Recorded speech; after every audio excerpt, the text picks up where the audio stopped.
One of the surprises in the third act of the 2000 film Gladiator is the scene where Emperor Commodus enters the gladiator arena to fight the story's hero, a more experienced fighter and all-around better human being. The results were almost predictable. Is this a joke? The film did foreshadow Commodus's love of fighting in the first act, where it shows him practicing swordsmanship with his family's guardsmen. So how realistic were these scenes to real history? Let's see what the books have to say about our not-favorite Roman emperor, Commodus. Hollywood has consistently portrayed Commodus as a monster, most recently in Gladiator, and several of our ancient sources agree with this judgment, depicting him as vicious, even in childhood. Politician and historian Dio Cassius, who began his senatorial career under Commodus, thought the emperor not naturally evil, but simple-minded, and easily led astray. The emperor's connection to gladiators started much earlier than you may have guessed. The Empress Faustina the Younger, the wife of the philosopher Emperor Marcus Aurelius, and mother of the notorious Commodus, was rumored to have conceived Commodus during an affair with a gladiator. One particularly lurid ancient account claims that when she confessed this passion to her husband, he consulted soothsayers who recommended that he have the gladiator killed. After this, he was to make his wife bathe in the dead man's blood and then have sex with her. The story goes that he followed these recommendations and then brought Commodus up as his own son. Historians have understandably been dubious about this tale and guess that it was invented to provide a convenient explanation for Commodus's later obsessive enthusiasm for the arena.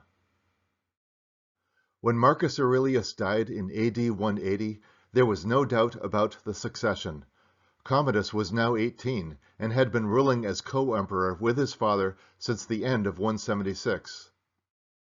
He became emperor while in the army on the Danube River. He turned over the campaign against the Germans to his generals and returned to Rome.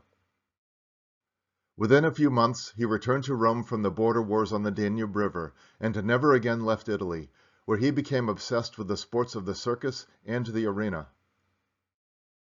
Dio Cassius wrote his personal observations in Book 72 of his series Roman History.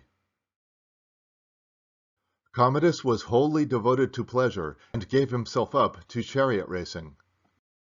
He devoted most of his life to ease and to horses, and to combats of wild beasts and of men. Vast numbers of statues were erected representing him in the garb of Hercules. In fact, besides all that he did in private, he often slew in public large numbers of men and beasts as well. Moreover, he used to contend as a gladiator. In doing this at home, he managed to kill a man now and then, and in making close passes with others, as if trying to clip off a bit of their hair. He sliced off the noses of some, the ears of others, and sundry features of still others, but in public he refrained from using steel and shedding human blood. Before entering the amphitheater, he would put on a long-sleeved tunic of silk, white interwoven with gold, and thus arrayed he would receive our greetings. But when he was about to go inside, he put on a robe of pure purple with gold spangles, donning also after the Greek fashion a chlamys, or short cloak, of the same color, and a crown made of gems from India and of gold, and he carried a herald's staff like that of Mercury. As for the lion skin and club, in the street they were carried before him, and in the amphitheaters they were placed on a gilded chair, whether he was present or not. He himself would enter the arena in the garb of Mercury, and casting aside all his other garments, would begin his exhibition wearing only a tunic and unshod.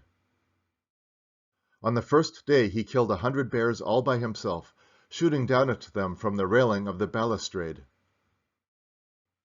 All alone with his own hands, and a bow, he dispatched 5 hippopotami together with 2 elephants on 2 successive days, and he also killed rhinoceroses and a camelopard, or giraffe.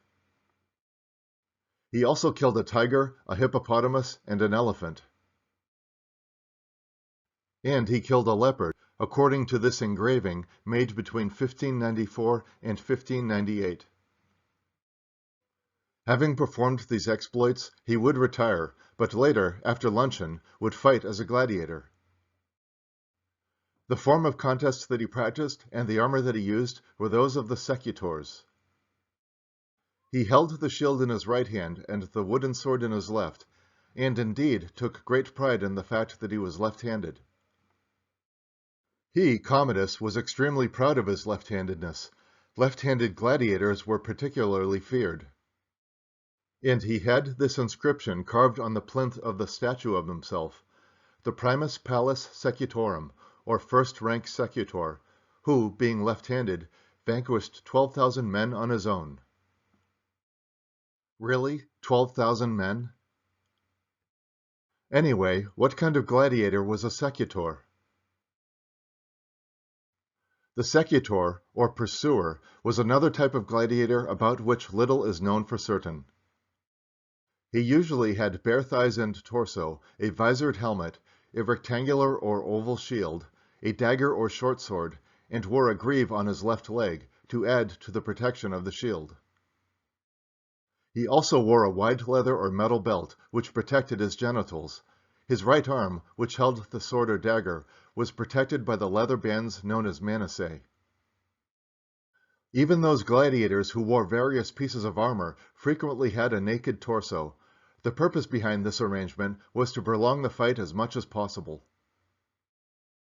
Without adequate protection on his limbs, a fighter could be quickly incapacitated by a non-lethal blow, which was considered undesirable. His antagonist would be some athlete or perchance a gladiator armed with a wand. Sometimes it was a man that he himself had challenged, sometimes one chosen by the people, for in this as well as in other matters he put himself on equal footing with the other gladiators. Except for the fact that they entered the lists for a very small sum, whereas Commodus received 1,000,000 sesterces from the gladiatorial fund each day. Standing beside him as he fought were the prefect, a city official, and his cubicularius, a personal servant. And when he had finished his sparring match, and of course won it, he would then, just as he was, kiss these companions through his helmet. After this, the regular contestants would fight. The first day, he personally paired all the combatants down in the arena. Later, he would ascend to his customary place, and from there view the remainder of the spectacle with us, where he appeared with all the trappings of Mercury, including a gilded wand, and took his place on a gilded platform. After that, the contests no longer resembled child's play, but were so serious that great numbers of men were killed. Indeed, on one occasion, when some of the victors hesitated to slay the vanquished, he fastened the various contestants together and ordered them all to fight at once. That spectacle, of the general character I have described, lasted 14 days. When the emperor was fighting, we senators, together with the knights, always attended. After 12 years, many members of the court had wearied of life under such a capricious ruler, and a palace conspiracy succeeded where other attempts failed. Commodus was assassinated in AD 192 by a lethal consortium of his mistress, Chief Chamberlain Narcissus, and commander of the Praetorian Guard. They had supposedly discovered his plans to kill them all, which the emperor had carelessly left written on a wooden tablet when he fell into a drunken sleep after lunch. Besides, Commodus was also said to have been planning on the very next day, 1 January 193, to murder the consuls and present himself dressed not in a toga, but as a Roman gladiator, emerging to meet the people not from the palace, but from the gladiatorial training camp where he had lodgings. And so the end came for Commodus. Not in the glory of the arena, but in his personal quarters, slain by those who were closest to him. Thank you for watching.